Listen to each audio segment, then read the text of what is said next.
Halo semuanya, selamat datang di penelusuran sejarah kita kali ini.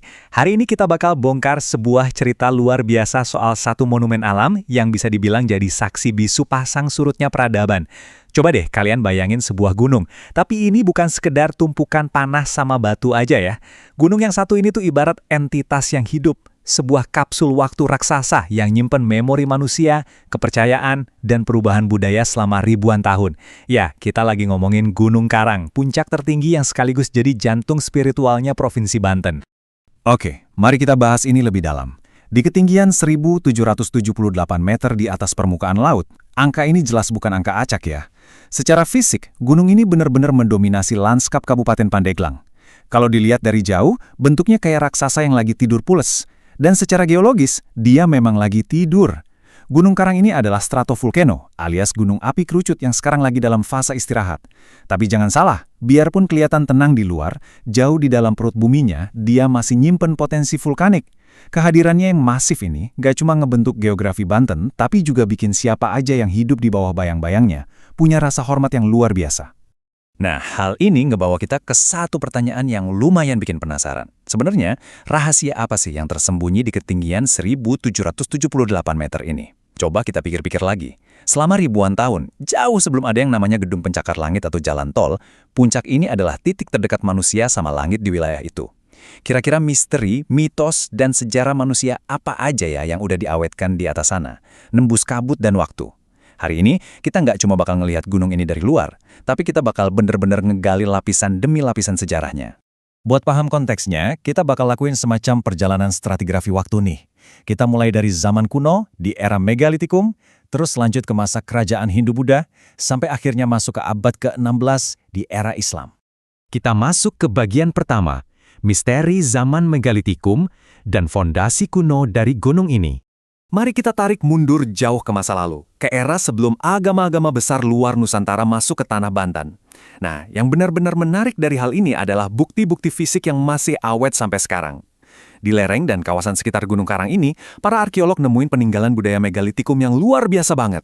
Kita ngomongin batu menhir yang menjulang tinggi, situs pahoman yang kerasa misterius, dan struktur batu yang emang dirancang khusus buat pemujaan dan ritual kesuburan tanah. Penemuan-penemuan ini ngebuktiin satu hal penting.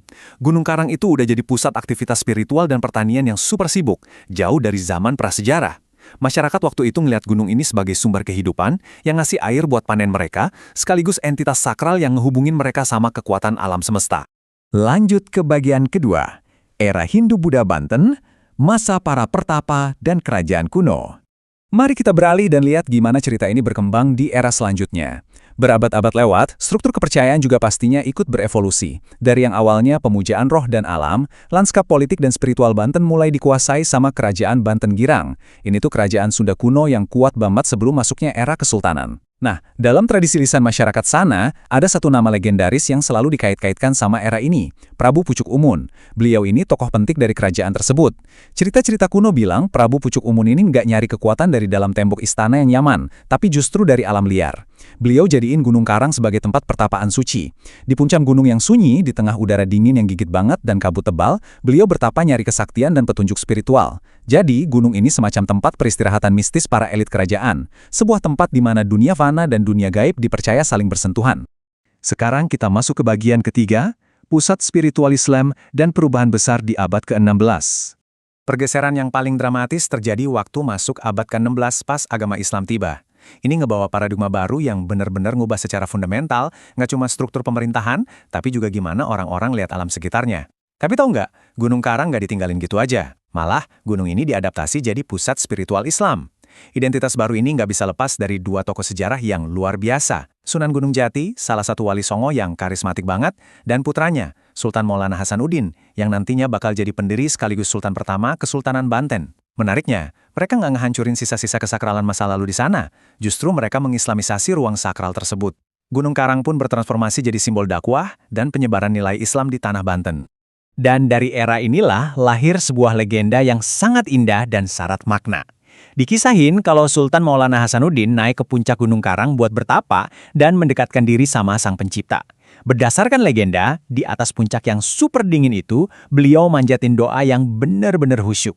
Dan sebagai jawaban atas doanya, sebuah keajaiban terjadi. Dari tanah yang asalnya cuma batu-batuan, tiba-tiba memancar 7 mata air jernih yang sekarang kita kenal sebagai Sumur 7.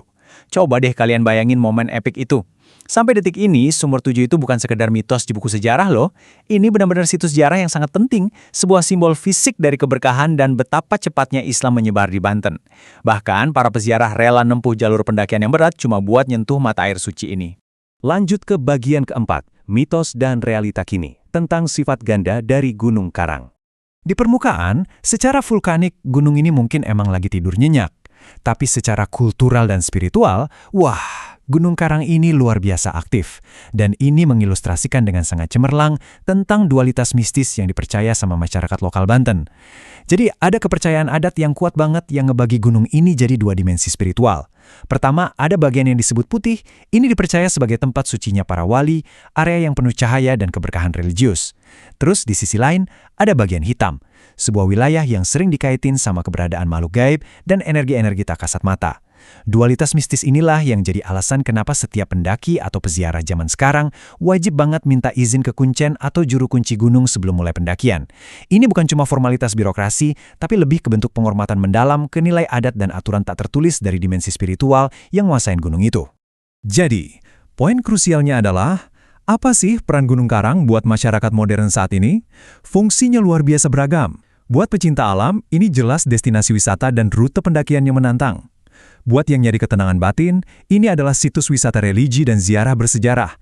Tapi, perhatiin satu hal krusial ini, nilai ekologisnya. Kenapa ini penting banget? Gini ya, di balik semua mitos, legenda, dan aura magisnya, Gunung Karang itu pada dasarnya adalah daerah tangkapan air utama yang ngehidupin sungai-sungai besar di Banten.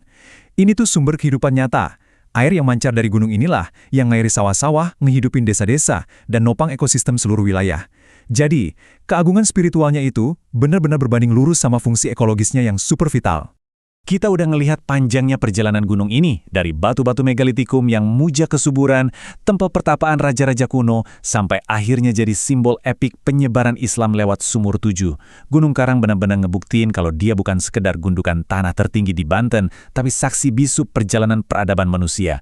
Dia adalah simbol keteguhan alam, sekaligus jangkar identitas budaya Banten yang terus bertahan melintasi zaman. Hal ini ninggalin satu pemikiran terakhir buat kita renungin bareng-bareng. Setelah manusia prasejarah, raja-raja Hindu-Buddha, dan para sultan Islam nulis kisah mereka di lereng-lerengnya, jejak seperti apa yang bakal ditinggalin sama generasi kita, generasi masa depan di Gunung Karang ini. Apakah kita bakal ngejaganya sebagai kapsul waktu yang berharga ini, atau malah ngubahnya jadi sesuatu yang lain sama sekali?